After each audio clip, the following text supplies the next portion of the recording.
नमस्कार मंडळी, कशा आहात? मजेत ना? मजेतच राहा. आज ना कोळंबी भात बनवला. खूप छान आणि टेस्टी झाला. माझ्या पद्धतीने एकदा करून बघा. नक्कीच तुम्हाला पद्धती आवडेल आणि सोपी पद्धत आहे. त्यासाठी मी कुकरमध्ये तेल टाकलं, खडे मसाले टाकले, एक मोठा कांदा घेतला, गुलाबी रंगावरती चांगलं परतून घ्यायचं. त्यानंतर त्याच्यामध्ये अद्रक लसूण पेस्ट टाकायची, तीही चांगली परतून घ्यायची. एक टोमॅटो घेतलेला आहे, तोही चांगला त्याच्यामध्येच मेल्ट होईपर्यंत परतून घ्यायचा आणि 2 हिरवी मिरची. मसाला चांगला परतला की बेसिक मसाले टाकायचे. लाल तिखट, हळद, धना पावडर, गरम मसाला आणि बिर्याणी मसाला, कसुरी मेथी हे सर्व त्याच्यामध्येच परतून घ्यायचे आणि 1 चमचा दही.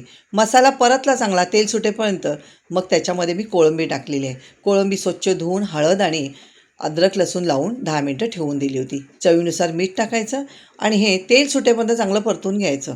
त्यानंतरच ह्याच्यामध्ये मी बासमती तांदूळ अर्धा तास भिजत ठेवला होता, तो टाकला, कोथिंबीर टाकली आणि गरजेनुसार पाणी टाकलं.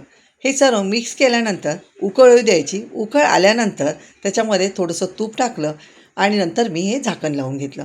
2 शिट्या करून घेतल्या. बघा इथे इतका सुंदर आणि मोकळा मोकळा भात परफेक्ट झालेला आहे. नक्कीच करून बघा आणि तुम्हाला व्हिडिओ माझा आवडला तर लाईक शेअर करा. थँक्यू.